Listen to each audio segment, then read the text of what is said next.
बिलाड़ा विधानसभा क्षेत्र की जनता से अपील करता हूं कि वो कांग्रेस के प्रत्याशी मोहनलाल जी कटारिया को भारी मतों से विजय बनाए। नमस्कार, फिर से राजू देवासी और यहाँ पर राजू राम जी चौधरी, डॉक्टर राजू राम जी चौधरी यहाँ पर आए हुए हैं और आज हम आपसे कुछ बातचीत करेंगे। सबसे पहले तो शुभम गार्डन में आप यहाँ पर आए हैं अपने जो है प्रत्याशी के लिए, क्योंकि बहुत कम टाइम बचा है, तो आप लोगों की क्या तैयारी है? राजू जी, सबसे पहले तो मैं आपके इस चैनल के माध्यम से बिलाड़ा विधानसभा क्षेत्र की जनता से अपील करता हूं कि वो कांग्रेस के प्रत्याशी मोहनलाल जी कटारिया को भारी मतों से विजय बनाए। और जहां तक अभी जो नॉमिनेशन के बाद में आज तक की जो स्थिति है, जिसमें कांग्रेस पार्टी आज बिलाड़ा विधानसभा क्षेत्र में टॉप पे चल रही, क्योंकि आप खुद एक वरिष्ठ कार्यकर्ता है, एक वरिष्ठ पदाधिकारी है कांग्रेस के, क्या देखते हैं पूरे क्षेत्र में आपका जो माहौल है?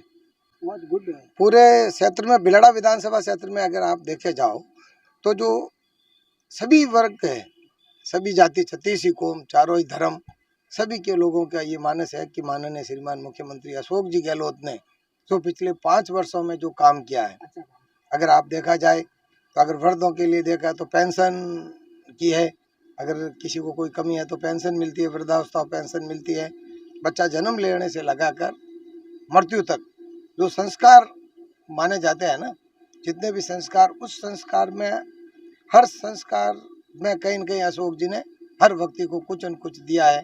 अगर आप 200 यूनिट लाइट फ्री है, किसानों के लिए 2000 यूनिट तक की लाइट फ्री है, पानी फ्री है, और सबसे बड़ा जो उपलब्धि आज ये देखे जाओगे कि गांव का गरीब आदमी अगर बीमार पड़ जाता था तो उसको शहर के अस्पताल या बड़े अस्पताल में ले जाने के लिए या तो कहीं गहने अडाने रखने पड़ते थे या कोई अड़ोसी पड़ोसी से पैसे उधार लेने पड़ते थे।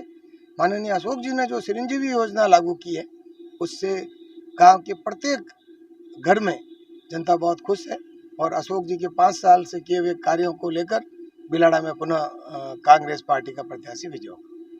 आप देख रहे हैं स्क्रीन पर डॉक्टर राजू राम जी चौधरी यहाँ पर मौजूद है, जो खुद एक भामाशाह है। और आपका जो है पूरा इंटरव्यू जब हमारे बॉस जितेंद्र सर ने लिया था तो आपने पूरा बताया था कि गरीबी से उठ करके एक जमीनी स्तर पर, धरातल से, एक मध्यम परिवार से उठ करके आप बहुत ज्यादा आगे बढ़े और इस समय जिला परिषद प्रतिनिधि भी आप यहाँ पर हैं। और भी दर्शक जानना चाहते हैं सर, कुछ संक्षेप में आपकी जो यात्रा रही है। देखो, मैं एक गरीब किसान परिवार से निकल के आया हूँ और मैंने जोधपुर में शिक्षा के बाद में सरकारी सेवाओं में भी काम किया है और अभी मैं वर्तमान में राजस्थान के करीब 7-8 जिलों में शिक्षण संस्थान संचालित करते हैं, जिसके माध्यम से गांव के गरीब, किसान, दलित, उनके बच्चों को आगे बढ़ाने का काम कर रहे हैं। बिल्कुल, आपके जो कार्यकर्ता जब आते हैं तो कई बार आपने फीस फ्री भी की है, ये भी हम लोगों ने सुना है। हाँ, ऐसा होता है, जहाँ जरूरत होती है, बच्चे के पास फीस नहीं है, बच्चा होनहार है और गरीब है तो उसको कहीं फीस की वजह से रुकने नहीं देते। बिल्कुल, और काफी लोग यहाँ पर आए हुए हैं हमारे साथ में। यहाँ पे वरिष्ठ गजानंद जी वैष्णव जो है जातिवाद से बिलोंग करते हैं, वरिष्ठ कांग्रेसी नेता यहाँ पर है। क्या देखते हैं, जीत के आपके जो आंकड़े आपके पक्ष में होंगे या? ऐसा है सर, आपके चैनल के माध्यम से मैं ये कहना चाहता हूँ कि अशोक जी ने ये काम करके दिखाया इस धरातल पे, जो गरीब तबके के, जो माँ बाप अपने बच्चों के लिए नहीं कर पाते, वो इस व्यक्ति ने उस तरीके से इस राजस्थान सरकार की जनसंख्या और इसकी आबादी को ये तोहफा दे दिया कि आज हर आदमी के दिमाग में कांग्रेस की बात चलती है। औरतें भी ये सोचती है कि आज मुझे गेहूं मिल रहे हैं राजस्थान सरकार से, उसके बावजूद में जो वृद्धा पेंशन है, धनी लुगाई दोनों को पेंशन मिलती है, पेंशन के बावजूद में इनको जो ये दिया हुआ है लूण मिर्च हल्दी शक्कर जो भी है पैकेट मिल रहा है, पैकेट के बावजूद में स्कूल के अंदर बच्चों को दूध पिलाया जा रहा है, उसके बावजूद में 2 ड्रेस और सिलाई सही दी जा रही है। और जो पहले तो इन लोगों ने कहा था कि भाई हमने उज्ज्वला की टंकी के माध्यम से ही हम 500 रुपये में, अब वापस घोषणा करके ऑलरेडी जो भी जितने भी हैं उनके लिए हम 500 रुपये में टंकी देने का निर्णय लिया है। और आज जो भी व्यक्ति पहले 10 रुपये की पर्ची कटती थी, वो 10 रुपये पर्ची के बजाय आज लाख से 70 लाख, जो भी लाख से 2 लाख 5 लाख जो भी इलाज होता है वो फ्री होता है। और जो भी जितनी भी जांचें हैं वो जांचें भी फ्री हो रही है और पशुधन की भी जांचें हो रही है, उनके लिए भी मेडिकल किट मिल रहा है। उनके लिए भी 2 गाय है तो 2 गायों का इंश्योरेंस 40,000 है, वो भी दिया जा रहा है। तो उसके बावजूद जो हमारे जनरल कौम में आते हैं महाजन, ब्राह्मण और राजपूत, तो राजपूत जिसकी आय 8 लाख की आय है, उस आय के मद्देनजर रखते हुए 8 से नीचे होने के बावजूद में उनको पिछड़ा स्तर पे लिया गया ईडब्ल्यूएस में। तो ईडब्ल्यूएस में अब की बार इस साल के अंदर 700 व्यक्ति में से 90 व्यक्ति राजपूतों के ईडब्ल्यूएस पिछड़ापन की स्थिति में लगे। ये बहुत ही एक मतलब ये राजपूत लोग भी जिनको जानकारी हो बहुत ही खुश है। उसके बावजूद जो 2004 में गवर्नमेंट कर्मचारी जितने भी लगे उनके लिए पेंशन का जो पहले शपथ पत्र लिया हुआ था कि हम पेंशन नहीं देंगे, तो आज वो भी खुली कर दी इन लोगों ने कि भाई हम पेंशन 2004 से जो भी आज तक कर्मचारी है किसी विभाग है उनको पेंशन दी जाएगी। अब इससे तो बड़ा, अब मैं एक गरीब तबके का आदमी हूँ और मुझे 1000 रुपये मिल रहे हैं, मेरे मिसेज को मिल रहे हैं, अनाज मिल रहा है, सारी सुविधाएं धरातल पे देखने को मिल रही है। और औरतें इतनी संतुष्ट है कि वे अशोक जी के गुणगान करते उनके हस्बैंड के बावजूद भी। तो मैं तो ये चाहता हूँ कि अब की बार हमारे जो भी पूरे राजस्थान लेवल पे कांग्रेस की सरकार बनेगी और हमारे मोहनलाल जी भारी मतों से जीतेंगे। वरिष्ठ कद्दावर नेता है गजानन जी वैष्णव यहाँ पर, और अशोक गहलोत के जो काम है वो कार्यों को लेकर के ये लोग वोट मांग रहे हैं और यहाँ पे काफ़ी सारे कार्य आपने गिना भी दिए हैं। अब बात करते हैं वापस मोहनलाल जी के बारे में। पार्षद साहब मौजूद है, तेजाराम जी चोयल राज्य सरकार द्वारा मनोनीत पार्षद हैं। ग्रुपों में हम लोग भी जुड़े हुए हैं। कहा जा रहा था कि हीरालाल जी को छोड़ करके किसी भी अन्य व्यक्ति को टिकट देंगे तो हम लोग साथ में रहेंगे।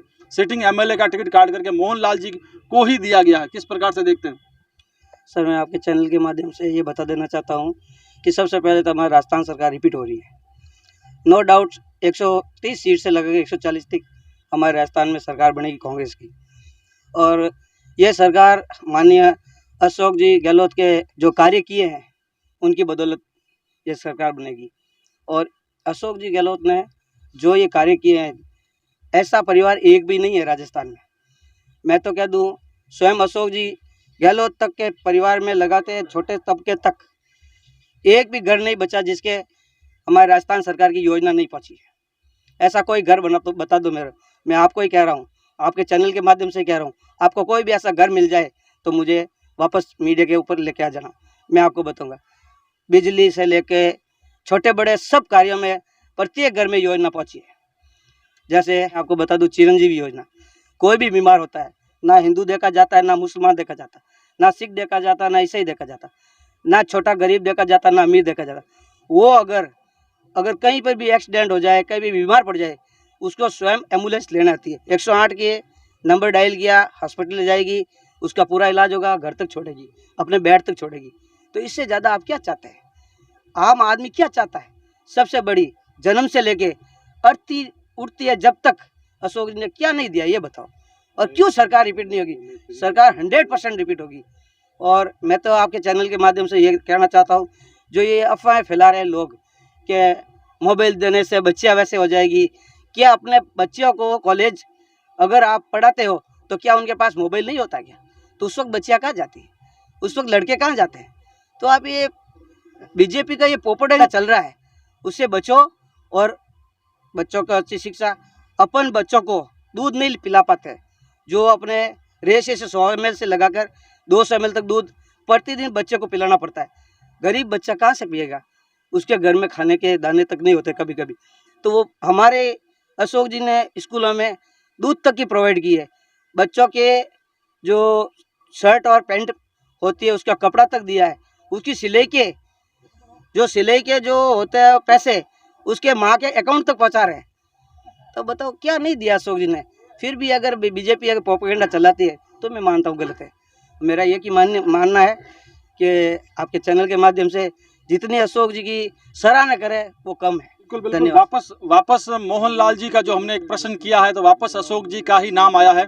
वापस अशोक जी के जो कार्य है वही अभी तक गुणगान किए जा रहे हैं। हम फिर से वापस आते हैं, यहाँ पर और भी वरिष्ठ लोग यहाँ पर मौजूद है। आपका परिचय? श्री राम, शारीरिक शिक्षक, रिटायरमेंट। बिल्कुल। मोहनलाल जी के व्यक्तित्व को लेकर के किस प्रकार से वो सेवा करेंगे, क्योंकि कांग्रेस की योजनाओं को लेकर के सारे वक्ताओं ने अपनी बात कही है। कांग्रेस के नाम पर, अशोक गहलोत के कार्यों के नाम पर वोट मांगे जा रहे हैं। अब हम आते हैं मोहनलाल जी कटारिया के। मोहन लाल जी कटारिया बहुत ही सरल स्वभाव के, सीधे साधे, और वास्तव में देखा जाए तो इनको वर्तमान में मतलब भारी बहुमत मिलना चाहिए। क्यों? अशोक जी की मेहरबानी है। अशोक जी ने सारी जो योजनाएं थी वो सारी की सारी लागू कर दी। कोई ऐसी बची नहीं है कि ये पीछे रह गई है। हीरा लाल जी का सिटिंग एमएलए का टिकट काट करके मोहन लाल जी को मिला है। वापस मोहन लाल जी पर बनाते हैं। हीरा लाल जी जब भी थे तो महेश, उनके जो लड़के महेश बाबू ही सारा काम धाम संभालते थे। एज ए बिलाड़ा में सब जगह चर्चित है कि हीरा लाल जी एमएलए नहीं, एमएलए महेश है, और महेश को वो यहाँ से एमएलए भी बनाना चाह रहे थे। लेकिन क्या यही वापस जब आपके मोहन लाल जी जीत जाते हैं तो क्या राहुल सारा कुछ संभाल लेंगे वहाँ पर? देखो सर, संभाल तो नहीं सकते हैं, वो उनकी व्यक्तिगत बात थी। व्यक्तिगत क्यों सर? ये पूरा विधानसभा की बात है। विधानसभा की क्या मोहन लाल जी सभी का दिल जीत पाएंगे? पालेंगे, बिल्कुल पालेंगे साहब। बिल्कुल मोहन लाल जी के पक्ष में बात की गई है। हमारे यहाँ पर एक पार्षद साहब मौजूद है, बंसी लाल जी चौहान, जो यहाँ के वरिष्ठ है और कांग्रेसी नेता है। किस प्रकार से आप देखते हैं चुनाव को? चुनाव में ऐसा है सर कि मुख्यमंत्री जी के अशोक गहलोत जी साहब की जो योजना है वो उसके ऊपर पब्लिक आम, जो मैं अभी मतलब घूम के आया हूँ उधर जहाँ हमारा कैंपिंग चल रहा है ना उधर, तो वह सारे गांव का माहौल एक ऐसा बन गया कि नहीं, अब की बार तो सिर्फ कांग्रेस ही सरकार है। और रही बात मोहनलाल जी कटारिया की, वो खुद सक्षम आदमी है, उनको पैसे का कोई लालच नहीं है। वो आए हैं इसलिए कि मैं पब्लिक की सेवा करूँगा। एक भामाशाह है। हाँ, वो आए इसलिए कि मैं पब्लिक की एक बार सेवा करूं। मेरे को मौका दिया है कांग्रेस ने, अशोक गहलोत जी ने, तो मैं पब्लिक की सेवा करूं और तन मन धन से मैं उनका विकास का कार्य करवाऊंगा। बिल्कुल, चूंकि यहाँ पर हम लोग कांग्रेस कैंप में आए हुए हैं तो अपनी अपनी बात कांग्रेस से रख रहे हैं और जीतने के लिए अपना अपना प्रयत्न भी कर रहे हैं। देखना यह होगा कि यहाँ पर खूब सारे लोग खड़े हैं और जीत किसके पक्ष में होती है, भविष्य के गर्त में छुपा हुआ है।